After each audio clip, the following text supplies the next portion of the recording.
Yaw!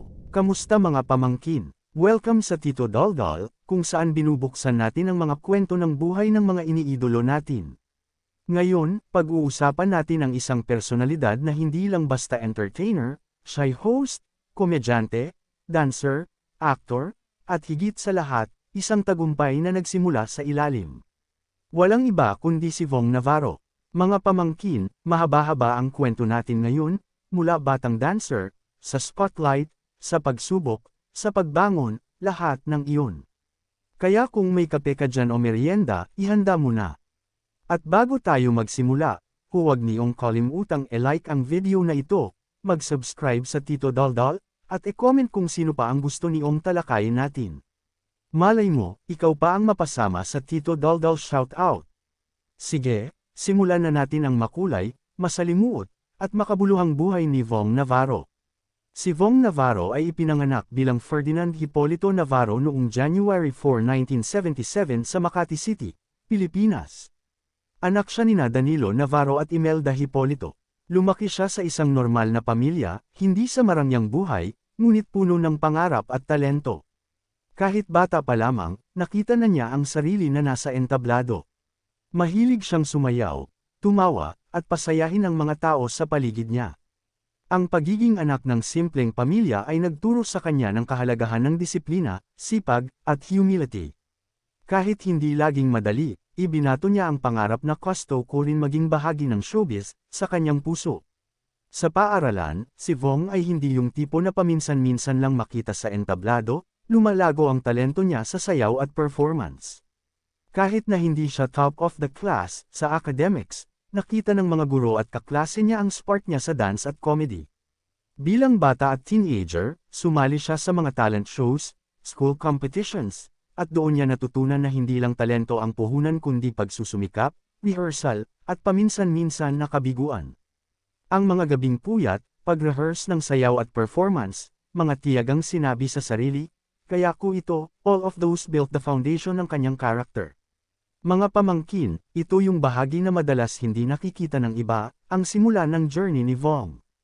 Naging miyembro siya ng dance group na Street Boys, ito yung dance group noong dekada 90 na naging launching pad ng marami sa mga performer ngayon, ang Street Boys ay kalimitang sumasayaw noon sa Itbulaga. Sa Street Boys, hindi madali ang buhay, mahahabang rehearsals, kasipagan, pagod, gutom, puyat, pero may suporta, may camaraderie, may pangarap. Mula dancer, nagsimula siyang lumabas sa music videos, sa TV appearances bilang backup dancer, lahat ng ito step by step hanggang sa makilala siya.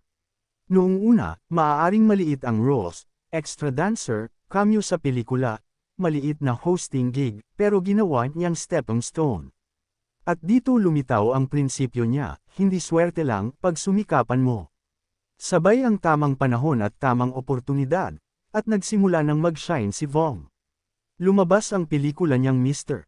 Suave, 2003, at Gagamboy, 2004, pelikulang nagpakilala sa kanya bilang actor sa leading roles. Kasabay nito, lumawak ang kanyang field, hosting sa noontime show It's Showtime, isang malaking platform kung saan nakita siya ng mas maraming tao, at doon lumawak ang kanyang karisma, pagpapatawa, at hosting skills. Dahil sa versatility niya, sayaw, host, actor, komedyante, naging isa siya sa mga pinaka-multi-talented personalities sa industriya. May mga blockbuster films, may mga hit songs at dance crazes na dala niya. Pero higit sa lahat, kilala siya sa publiko bilang taong approachable, may ngiti, at laging handang magpasaya. Pero mga pamangkin, hindi laging makulay ang landas ni Vong. May mga araw ng dilim, mga pagsubok na kailangang harapin.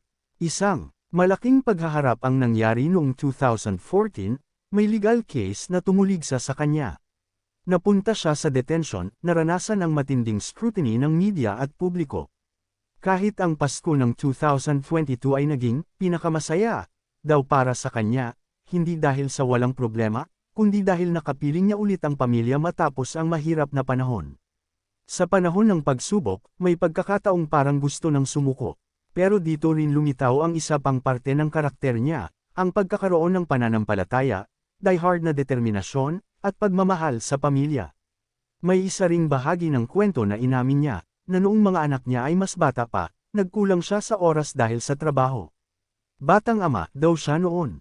Ngunit ngayon, pinagsisikapan niyang bumawi sa kanila at maging present father. Ngayong bahagi, samahan niyo ako sa mas personal na kwento. Vong Navarro ay may dalawang anak, sina Frederick Navarro at Is Navarro. Inamin niya na marami siyang pagkukulang noong mga unang taon bilang ama dahil sa sobrang trabaho at katanyagan. But he chose to face it, to be better. At ngayon, makikita natin na mas inuuna niya yung oras sa pamilya. Sabi niya, kapag weekend, talagang kung ano yung kaya kong maibigay na oras, binibigay ko. Pagdating sa relasyon, may mga nagdaan, may mga pagbabago. Ang mahalaga, natutunan niya na hindi lang about showbiz ang buhay, mahalaga rin ang puso, mapagpakumbaba, at responsibilidad. Hindi lang siya artista sa entablado, sa maraming bata at baguhan, naging mentor siya. Hindi lang nagsasabing, gawin mo ito para sa sarili, nagtuturo rin siya ng respeto, disiplina, at halaga ng pamilya. Si Vong ay unang nadiskubre bilang dancer sa mobile disco at bilang miyembro ng dance group na Street Boys. Nag-transition siya mula dancer tungo sa pagiging aktor, komedyante, at host, nagpapakita ng kanyang versatility. Sa kanyang career, nakatanggap siya ng nominasyon para sa ilang prestihiyosong award, halimbawa, sa Gawad Urian Awards bilang Best Actor para sa pelikulang JOLOGS noong 2003. May mga box office hit na pelikula siya, gaya ng The Anothers, 2005, na naging blockbuster. Bukod sa pelikula, kilala rin siya sa telebisyon bilang host ng palabas na It's Showtime, na nagpapakita ng katatagan at pagbabago sa industriya.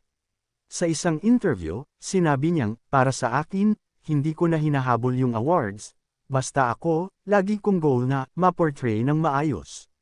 May upcoming film project siya kasama si Bea Alonzo at direktor na Eric Mati, na magpapatuloy ng kanyang career sa pelikula pagkatapos ng ilang taon.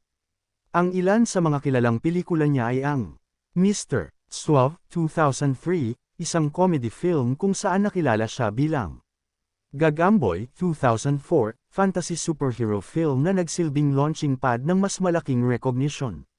The Anothers, 2005, comedy horror film na naging box office hit.